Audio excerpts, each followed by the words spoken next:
So you can be an expert in your subject, but that does not mean that you're an expert in teaching. That's where the subject is different from the pedagogy. It's very important to be skilled in your subject. So having a PhD would add a lot of benefit for you, but that does not cover the tick on the pedagogy skills. You might be a very good teacher, but then you'll need also validation, right? And that's what our qualification does. So when our learners do the assignments, we don't call them assignments, we call them skill evidences. Mandeep also has a question that, she's an ICSE teacher, and do we need any special qualification for teaching abroad? So, all of it is kind of closely relating to the creation of skill evidences, portfolio creation, interview preparation, appearing for the networking skill, appearing for the placements. Could you help us brief that journey of a candidate? Okay. When Very good. Yeah. Okay, so let's go back to the admission process, where from the basics, where we do the counseling session, we understand what is your goal, we help you identify if PgCTL is the right qualification for you. Then we also do another interview, so you'll have to be interviewed by one of the professors to make sure that you meet the basic requirements of the qualification. Now, once you join our journey, it's a long journey. It has a lot of requirements, but you have made many milestones so that we know we're always checking on where we are in our journey, where have we reached. We try to look at it from a perspective that you identify your goal in the induction session. Once you join, you identify that I have made a commitment on myself. I joined PgCTL because I want to achieve this goal. Okay, and when you have the goal in front of you, you become more motivated to achieve it. So teachers have different goals of teaching, as you mentioned at the beginning on the call, teaching abroad or getting promoted in my school, or becoming a better teacher in my classroom. All of those goals are there. As I said, as we start with the learning journey, so we have 10 modules. On the learning journey, for every module, we do the self-paced modules that are the online modules that the learners do on their own. We have the sessions with the professors. And what's more important, as I said, is the skill evidences. The skill evidence is where the real learning happens, because you become interactive with the material. Okay, and the skill evidence, some of the tasks are theoretical, where you have, let's say, to compare learning theories with each other. But then let's say if we take the example of learning theories. Okay, learning theories is a very dry topic, because it's only theories. It's theories, you have to understand the theory. But what we do is we help the teachers use the theory in their classroom. How do I apply, let's say, how do I create a lesson plan based on, let's say, how do I use conditioning in my classroom?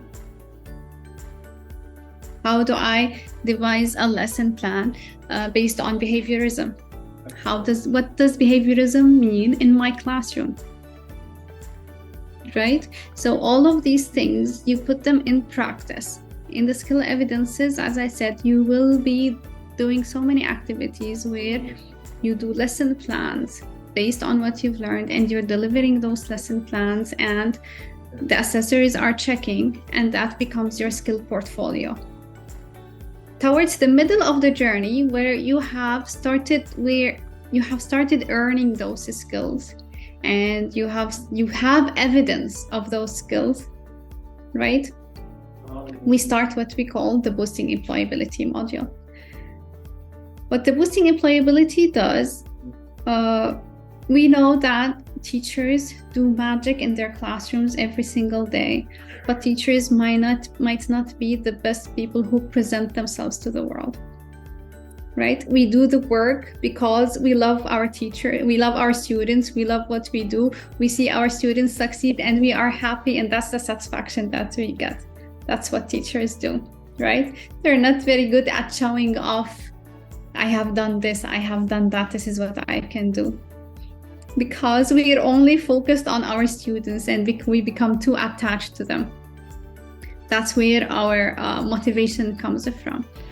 Through boosting employability, we help the teachers present themselves, right? So like if I am doing so much magic in my classroom and tomorrow I have an interview in a much better school than where I am teaching, how will I be able to convey the message that I am this outstanding teacher? This is what we teach you in boosting employability. So what Sarasa does is two things. Whenever you want to apply for a new position, first we apply your Sarasa profile. The Sarasa profile includes your skill portfolio. So even before you show up to the interview, the principal would have access to your skill portfolio, and before you show up,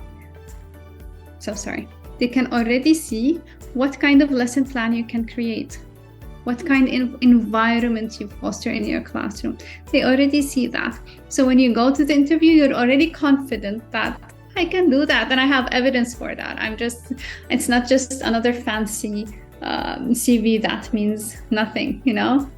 No, I have proof, I have evidence of all the skills that I'm saying that I have. This is number one. Plus, we will teach you maybe some things you know, but we go again back to the basics on, let's say, how to dress up for the interview, right? How will my body language be in the interview? What are the things that I should say and what are the things that I'm not supposed to be saying in an interview?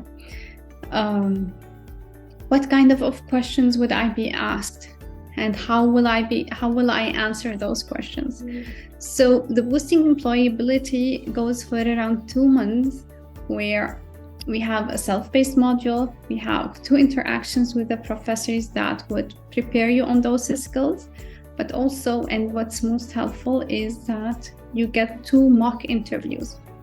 In those mock interviews, so we have professors who are also school leaders, school principals in their own schools. So what they do a mock interview with our learners as if they are interviewing them for their own school. So that when the learner has the real interview, they've already passed through the experience. They've already felt what it's like to be interviewed by a school principal. And not only that, they've had the feeling and they've also been guided about what are the things that I did right, what should I have avoided, how to address it next time, and all of those things.